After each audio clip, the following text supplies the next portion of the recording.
grande amigo, né, Sebastião Camargo, lá do Mato Grosso, mineiro que foi para lá. Sebastião, a gente tem ouvido seus programas na Rádio Boa Nova, na TV Mundo Maior, e eu sou um fiel ouvinte seu, tá? E quando você fala, como a gente faz para manipular os nossos pensamentos referente aos nossos alimentos que estamos alimentando, eu pensava assim, você é uma pessoa que tem um corpo bem franzino, e Sebastião deve ser uma pessoa que quer comer tão pouquinho, e eu hospedando você em minha casa, vi que você é uma pessoa que se alimenta normal, igual eu mesmo. E hoje eu sou uma pessoa barrigudo, né? Não sou gordo, mas tenho uma barriga enorme. Você não tem barriga. Eu conheço outras pessoas que alimentam igual eu também, igual você, que são gordos. E tem pessoas que fazem regime, para de comer, né, um monte de coisa, para de comer carne, para de comer arroz, feijão, e passa a comer folha, e mesmo assim não consegue emagrecer. Aonde está o segredo, né, dessa conservação do corpo?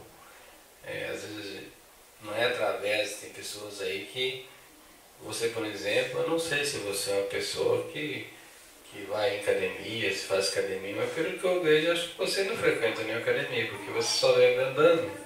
É um verdadeiro andarino? Por favor, fala para nós sobre isso. Então vamos lá. Disse-nos Jesus que não era o que entra pela boca, mas sim o que sai é que nos complica. E um dos mais lúcidos discípulos de Jesus, Allan Kardec, em Obras Póstumas, na lição A Teoria da Beleza, ele diz que se mudássemos os nossos pensamentos, se eles se sutilizassem, a necessidade do corpo físico seria menos, a matéria densa, né, cada dia seria em quantidade menor, e ao mesmo tempo o nosso universo mental, emotivo, transformaria essa energia física em algo mais abrangente, no sentido de sublimação, conforme está no Evangelho segundo o Espiritismo, que o corpo físico vai evoluir até se transformar no universo perispiritual, porque ele até se confundir com o perispírito.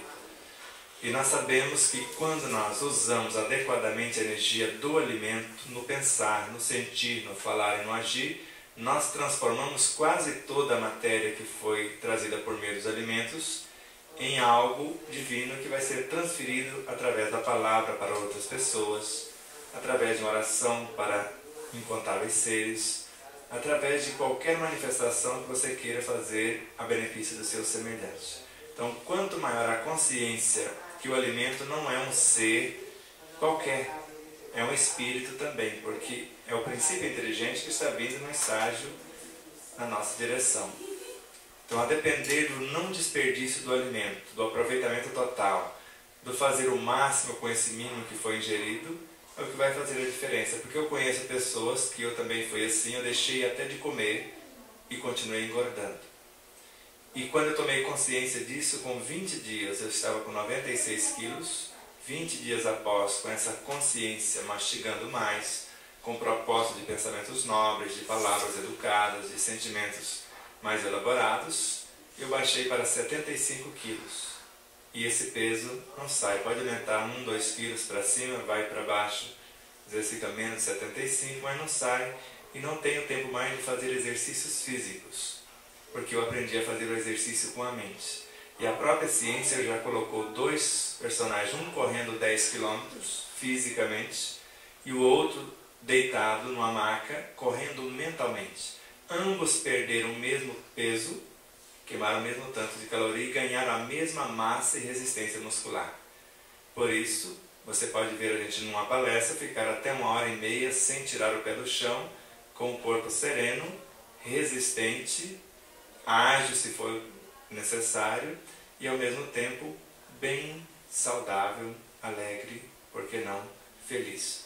Então, no nosso caso, o respeito aos alimentos é o primeiro ponto. Então, o aproveitamento total é uma maneira de respeitarmos. O não desperdício, não jogar alimento fora de espécie alguma.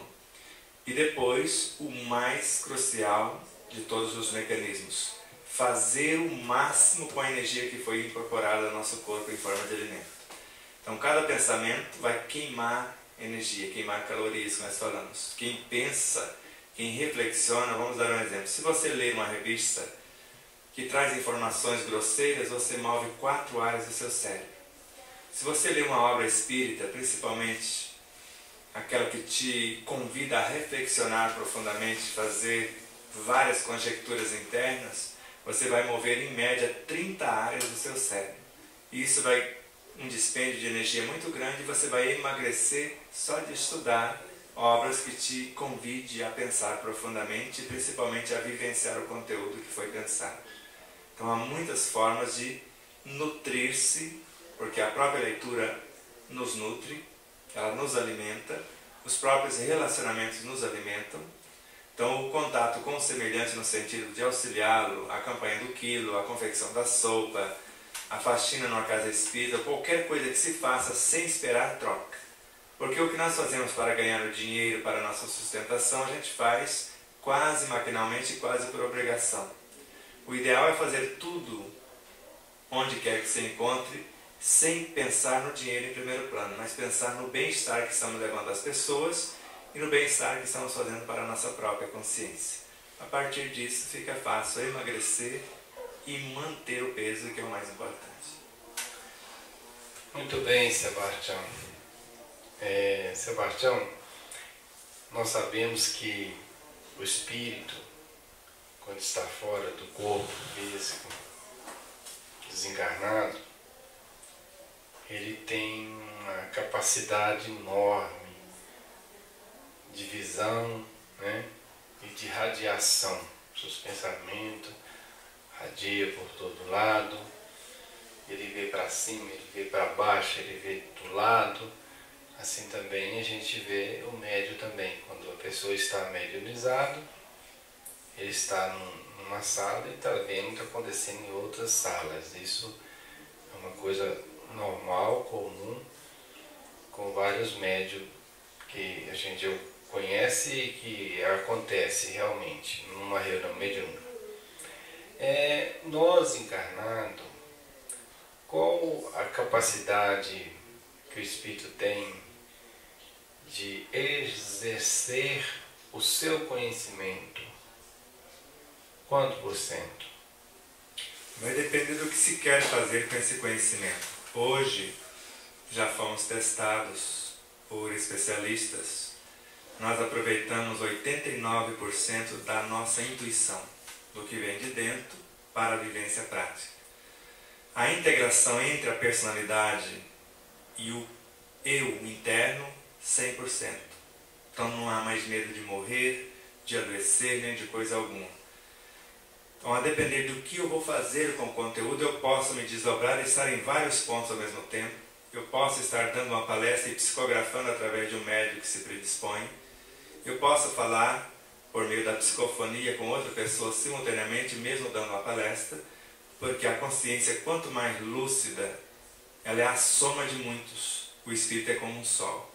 Então, quanto mais nobres as atitudes, quanto mais intenso essa dedicação e quanto mais amplo os benefícios que vamos levar ao nosso semelhante, mais a consciência se desdobra, se expande, e isso vai de zero ao infinito. Vai depender de cada ser e das parcerias que ele faz pelo seu próprio comportamento, no pensar, no sentir, no falar e no agir. Sebastião, eu não tive a oportunidade de conhecer essa pessoa quando estava encarnada, mas tive a oportunidade de conhecer pessoas que conviveu. Foi Alberto, na região de Campos Altos, minha terra natal, Campos Altos, Medeiros, Bambuí, Itapiraí, Vitortã, Pratinha. Ele divulgou a doutrina espírita em mais ou menos uns 10 municípios e fundou, na época, mais de 80 casas espíritas nesses locais. Os espíritos intuíam ele para ir em determinado lugar, em determinada fazenda, que geralmente seria nas fazendas, para abrir o culto culto no lar. E através desse culto no lar, posterior se transformava aquele culto numa casa espírita. E isso ele fez com muita dificuldade. Nós não vamos entrar no assunto, porque o que eu vou te dizer não tem muita coisa a ver do trabalho dele, mas do que o fato do fenômeno que ocorria com ele. Quando essas casas estavam todas organizadas, trabalhando, tudo direitinho, funcionando, as reuniões dessas casas começavam todas às 7 horas da noite. Todas as casas que ele fundou começavam às 7 horas da noite. 7h30 ele deixava o público, ia até o quarto, repousava seu corpo na cama e seu espírito saía e ia levar mensagem em todas as casas espíritas que ele tinha fundado, através dos médiuns daquelas casas espíritas. A mensagem que ele dava numa casa, todas as casas recebiam. Ele encarnado. As pessoas falavam isso comigo.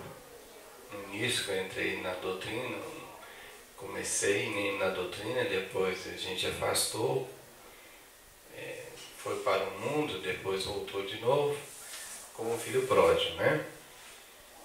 Eu não acreditava, eu achava uma coisa assim, impossível. Eu somente acreditei porque, diante de tantas pessoas que confessaram, minha mãe, meus tios, meus familiares, do lado do meu pai, da minha mãe, muitos são fundadores de casas espíritas. Então eu fico pensando, que fenômeno é esse?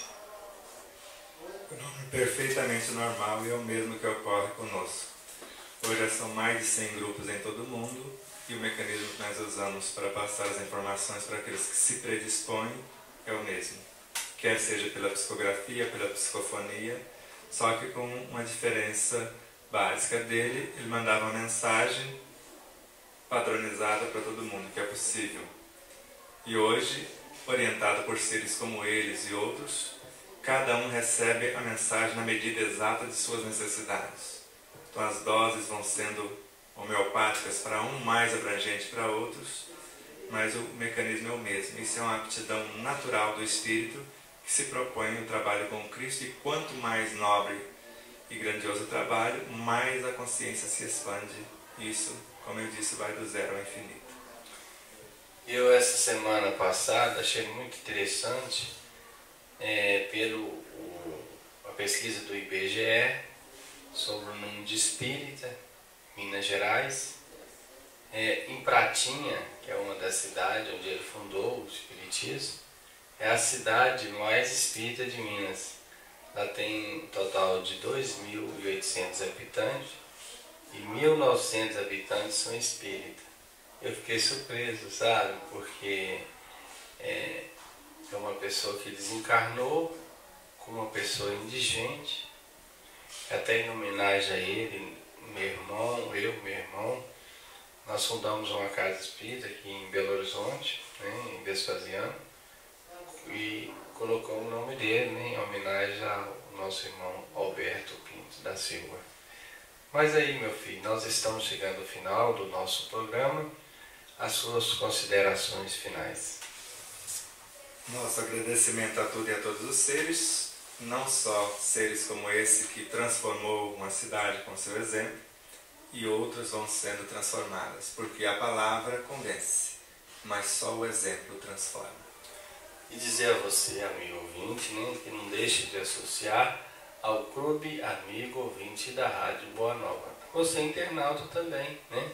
Liga lá no 0800 12 18 38 e faça o seu contato no horário comercial para que você venha a unir nós nessa divulgação da doutrina espírita. Um abraço a todos e até o próximo programa.